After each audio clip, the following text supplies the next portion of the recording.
Assalamualaikum warahmatullahi wabarakatuh. Selamat berjumpa kembali dengan saya, Asep Irfan Helmi, dalam channel Bilik Hukum Perdata.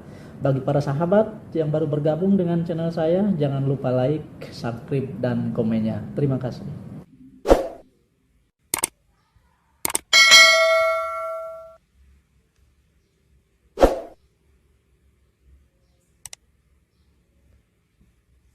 Assalamualaikum warahmatullahi wabarakatuh. Berjumpa kembali dengan saya dalam channel Bilik Hukum Perdata. Sahabat Bilik Hukum Perdata semuanya, untuk pertemuan kali ini saya akan membahas terkait dengan jenis perkara yang diajukan ke pengadilan perdata.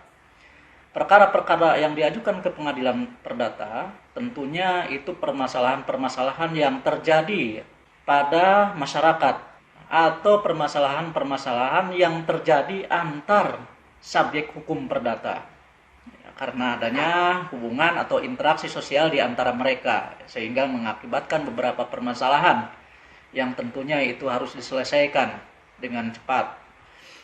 Yang pertama, permasalahan yang diajukan ke pengadilan perdata yaitu adalah perkara permohonan, dan yang kedua gugatan. Untuk itu saya akan membahas satu persatu terkait dengan permohonan dan gugatan dan juga perbedaannya.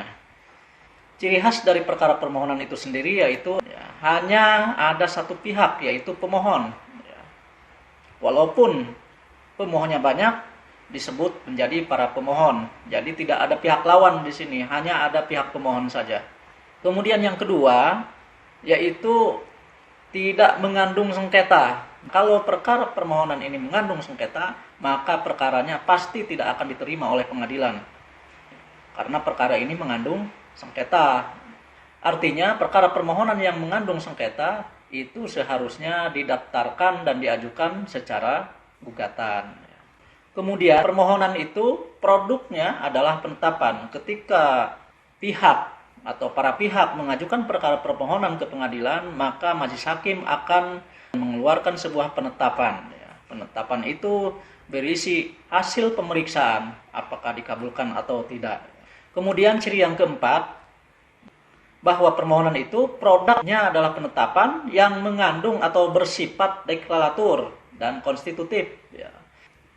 Misalkan, dahulu pasangan suami istri itu menikahnya bukan melalui KUA, sehingga perkawinan mereka secara hukum tidak diakui karena tidak tercatat di KUA.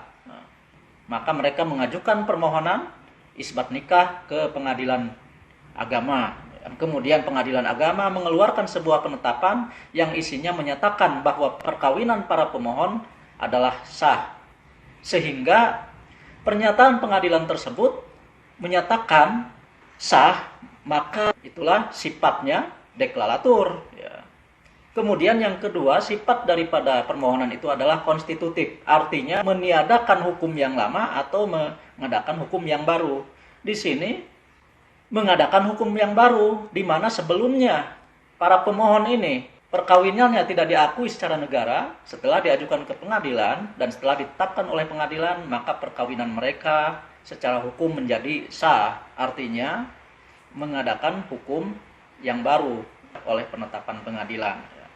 Misalkan kasus-kasus permohonan, ada terkait dengan pengesahan perkawinan, ada terkait dengan permohonan dispensasi kawin bagi para calon mempelai yang mau melangsungkan perkawinan tetapi belum cukup umur 19 tahun. Kemudian permohonan penetapan ahli waris, misalkan ada seorang suami meninggalkan seorang istri dan meninggalkan dua orang anak, yaitu laki-laki dan perempuan. Kemudian selain meninggalkan istri dan anak-anaknya, juga meninggalkan tabungan berupa uang, kemudian saham, kemudian aset-aset dan sebagainya. Sehingga aset-aset dan kekayaan suaminya itu yang meninggal harus dialihkan kepada ahli waris.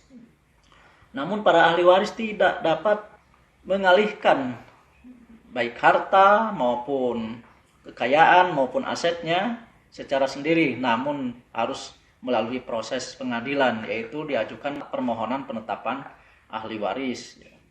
Kemudian permohonan penetapan perwalian, kemudian permohonan pengangkatan anak, kemudian permohonan asal-usul anak, kemudian permohonan wali adol, kemudian permohonan izin poligami.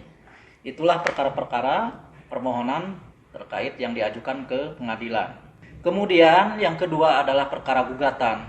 Ciri-ciri dari gugatan lain daripada ciri permohonan. Jadi ciri-ciri gugatan ini sebaliknya dari permohonan. Yang pertama yaitu para pihaknya itu terdiri dari dua pihak atau lebih. Tidak bisa satu pihak dalam perkara gugatan, karena nanti di dalam gugatan itu ada penggugat, ada tergugat. Bahkan lebih dari dua, ada juga turut tergugat, ada juga pelawan, ada terlawan. Jadi itu lebih banyak. Ini perbedaan dari permohonan. Kemudian yang kedua, perbedaannya yaitu gugatan itu harus mengandung sengketa.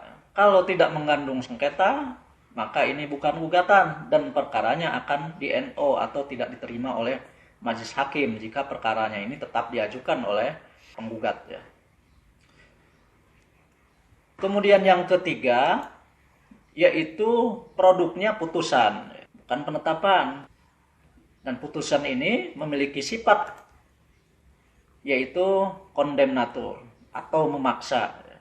Yang otomatis kondemnatur itu mengandung deklaratur dan konstitutif. Deklaratur itu artinya memaksa dan menghukum orang yang kalah, menghukum pihak yang kalah. Itu namanya kondemnatur. Ciri khas daripada gugatan. Jadi itulah jenis perkara yang diajukan ke pengadilan. Kurang lebihnya mohon maaf dari saya. Wassalamualaikum warahmatullahi wabarakatuh.